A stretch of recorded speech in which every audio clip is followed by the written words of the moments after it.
Hey, shalom, shalom, mishpoka. Welcome to another edition of Ray Bash's Ramblings. I'm your host, Rabbi Yehuda Ben Shomer, and today I would like to discuss the topic of religious cyber solicitation. Probably most of my viewers, if you're watching YouTube, you most likely have a YouTube account. Many people have MySpace and Facebook and other accounts like that. That's wonderful. That's great. It's a good way to keep in contact with family and friends and, old schoolmates, etc. That's great.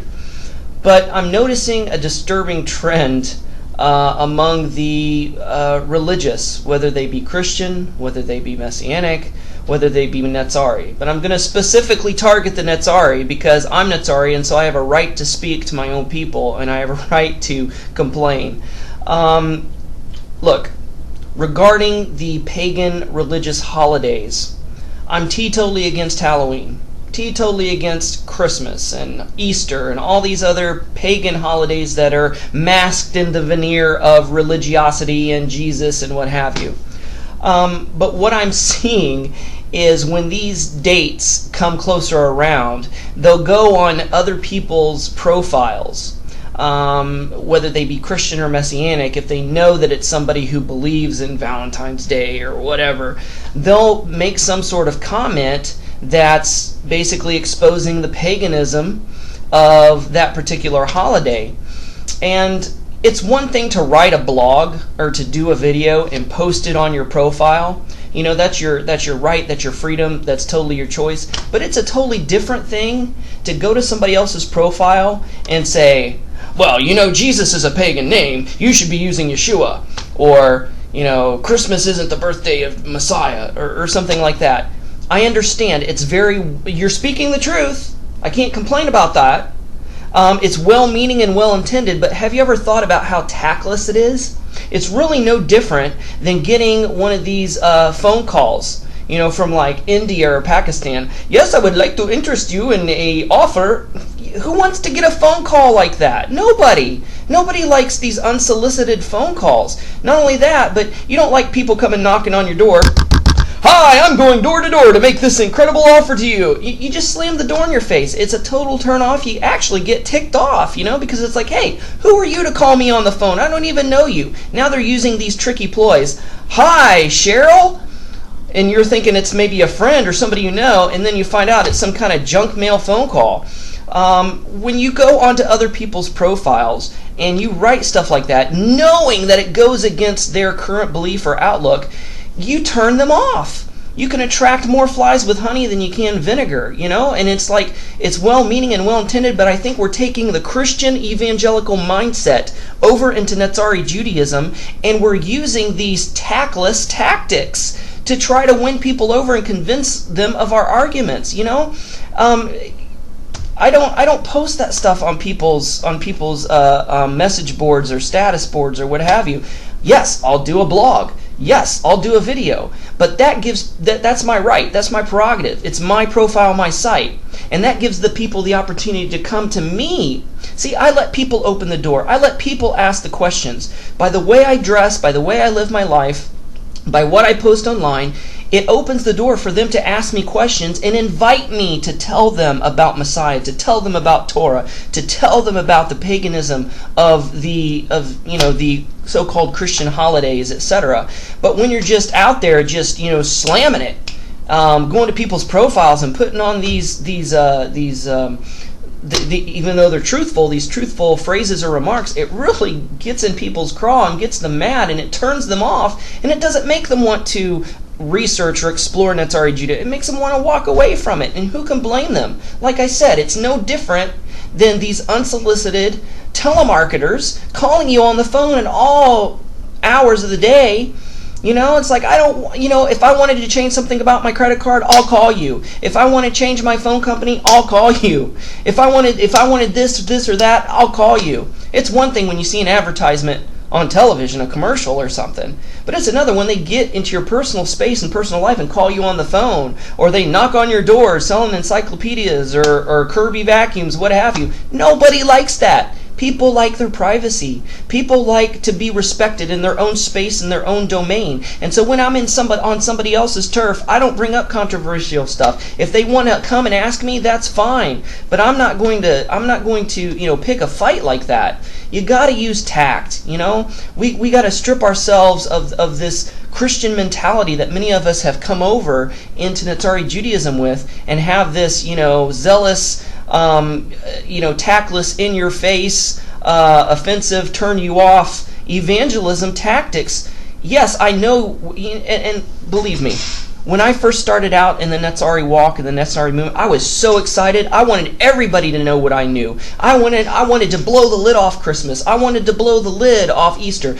I wanted to blow the lid off of, the paganism that is rife within Christianity, brought by Constantine and Ignatius and all these others. And buddy, I did that, man. I was just boom, boom, boom, boom, boom. But you know what I found out?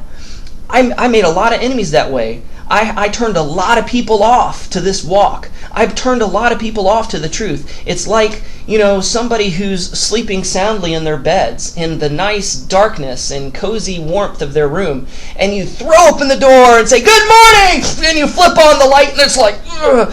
The people are offended, and they're just like, "Get out! Get out of my room!" You get them mad and you get them offended. And even Proverbs says, hey, if you bless somebody loudly in the morning, it's taken as a curse, okay?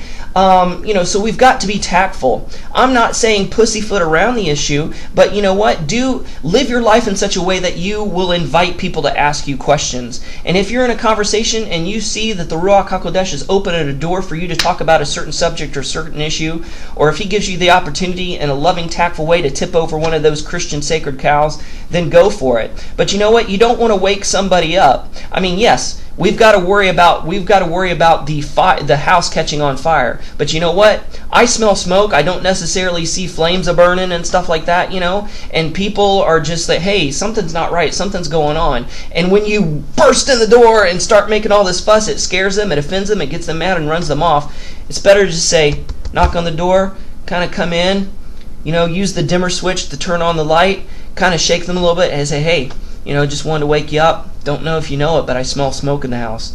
Come on, let me lead you out.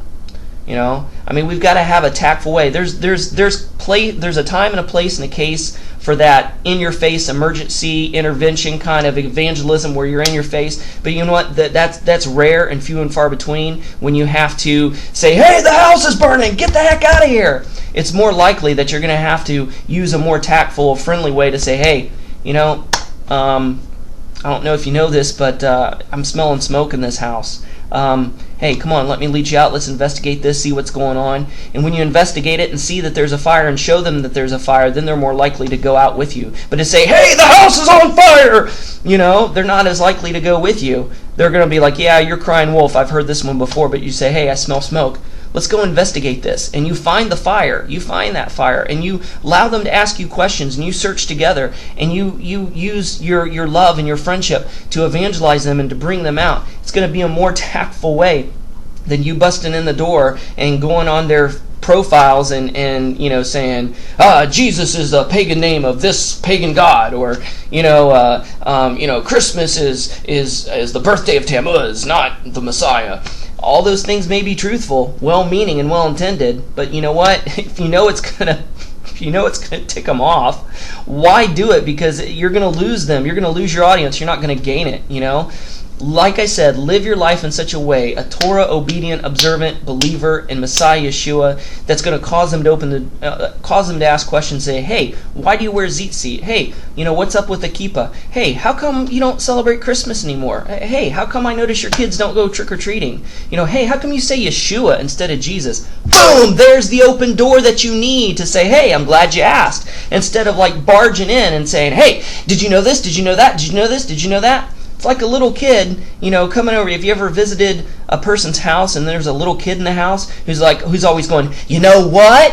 Hey, you know what? And they're tugging on your shirt. Hey, you know what? Like W.C. Fields, get away, kid, you bother me. It's like you don't want to mess with that kid. He's, it's annoying. And we come across the same way. Take your shoes off and put yourself in somebody else's shoes and see yourself from their eyes. We're looking like freaks. We're looking like fanatics. We're looking like nutballs and nut jobs.